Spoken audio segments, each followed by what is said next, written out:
I've had a lot of questions about HR 6201 and how it relates to you as an employer, so I'd like to share some information with you to help you understand what you're responsible for and what the requirements are. And there's lots of different divisions in this act, but I'm only going to be covering a few, really around FMLA, UI, sick time, and tax credits. So we're going to start with Division C, which is the FMLA Family Medical Leave Act. And the original act is intended to help employees take time off for qualified reasons and be able to come back to work without any fear of job loss or drop in pay or losing benefits and things like that. So it's put in place to protect the employee. And this expansion of the act begins in early April and will end, it's expected to end in December of 2020, so the end of this year, but we may hear some changes later, so just keep that in mind. And there's a few different caveats and things that have changed within the act to expand eligibility. So the eligible employee must be employed for at least 30 days, 30 calendar days. So if somebody's brand new, just started last week, they're not going to be able to qualify for this. And previously, if you had 50 or more employees during a 20 or more calendar work week, then you would be required to comply with FMLA.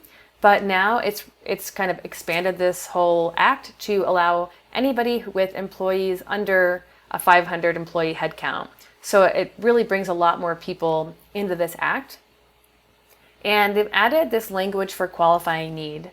And this means that the employee is unable to work or telework, which is included, that language is really important, due to a need for leave to care for a child under 18, and the schools must be closed and there are no other options for child care. And this is all going to be due to coronavirus, COVID-19.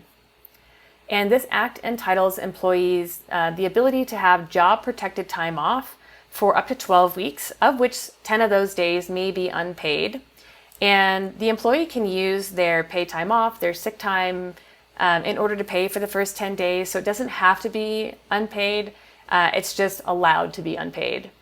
And there are some exceptions to this. The Secretary of Labor is allowing certain employers under 50 employees to be exempt from this if it will impose requirements that would jeopardize the viability of your business. So if you're going to go under because you have to pay all of your employees and there's no money in the bank to do so and no access to capital, there is going to be some exceptions allowed. So we'll have to figure out what that looks like, but come to me if it's going to pose, undue harm to your business. And the payments amounts are going to be capped. So you need to pay your employee at least 2/3 of their regular pay. So this doesn't mean that you can't pay them 100%. If you have that money, great, please pay them. They've got bills to pay too. And you need to pay them what the number of hours they would be normally scheduled to work, on a normal week. So if they're normally a person that, works 40 hours a week, they're a full-time employee, you need to pay them for those 40 hours. However, we're going to cap this at $200 per day or $10,000 in total. And some people have schedules that vary. So this is more for part-time people, seasonal people, or temporary work. Somebody that might be coming in, not as a salaried employee, for example. If their schedule varies, we need to look at their average hours over the last 6 months. And if they haven't been with you for 6 months, we need to understand what those conversations were when you first hired that employee, when you told them, how often you expected to have them on the job. So things that you need to start looking at if you've got people who are calling out, if you're trying to figure out what they need to be paid and they expect them to be out for a long time, we'll be looking at things like time records. So we can look at Gusto. We have some clients on When I Work, T-sheets, Deputy, even some spreadsheets. And then we'll be looking at what their normal wages as well. And if you have any offer letters or anything, please let us know so we could take a look at those and make sure that we're paying people the appropriate amount. And returning to work, you need to let your employees return to work in the same job if you can, the same rate of pay, the same hours, trying to keep things as if they had never left the business to begin with. But this does not apply if you have fewer than 25 employees and the position no longer exists or you've changed your operational structure. So, there's some leeway in having people, getting paid and returning to work. But before you make any decisions, if you have any questions about how someone needs to get paid or how you can actually get them back in their job, let us know and we can help guide you there. Division D is all around emergency unemployment insurance. And there's going to be a lot of states who are going to need a big influx in cash to pay their unemployment insurance claims. So this act will guarantee that there's $1 billion available to be split among the 50 states. And it's going to be split, with their own calculations and ratios. So I don't know what each state's going to get offhand right now. But they expect that 50% will be delivered to each state within 30 days, and the rest of the money will be delivered at a later time. And I do know that I believe 50% of those, the monies coming in will be for administrative costs because they've got to have, people and, with spending time on these claims and getting them processed. However, the Act has also said that you've got to be able to file your unemployment insurance claims online rather than in person. And they're going to relax some of the rules as well, like waiting times and, looking for jobs. You're going to still have to document things, but they're relaxing some of those requirements to not kick people off of unemployment. But if you need to lay somebody off, then you must provide information about unemployment at the time of separation. So, these sort of notifications change state by state. And normally when you apply for UI and on a yearly basis, they give you some notices that you can put on the wall. If anybody needs any state notices or you need to know how to direct your employee to file an unemployment insurance claim, please let us know and we'll get you that documentation. Division E is the Emergency Paid Sick Leave Act. Okay, I got that right. So you must provide paid sick time if your employee is subject to a quarantine and isolation and they've been advised by a healthcare provider to self-quarantine. If they're experiencing symptoms and they need to go get a medical diagnosis, or if they need to care for a son or daughter, if the school has been closed and there's no childcare available because they've got their coronavirus precautions in place. There is one bullet point to this that is kind of in flux and we'll need to have some clarification on. So, and this is directly from the Act. The employee is experiencing any other substantially similar conditions specified by the Secretary of Health and Health Services in consultation with the Secretary of the Treasury and the Secretary of Labor. So that just means if some other thing comes up, it's totally gray. We'll have to deal with it later.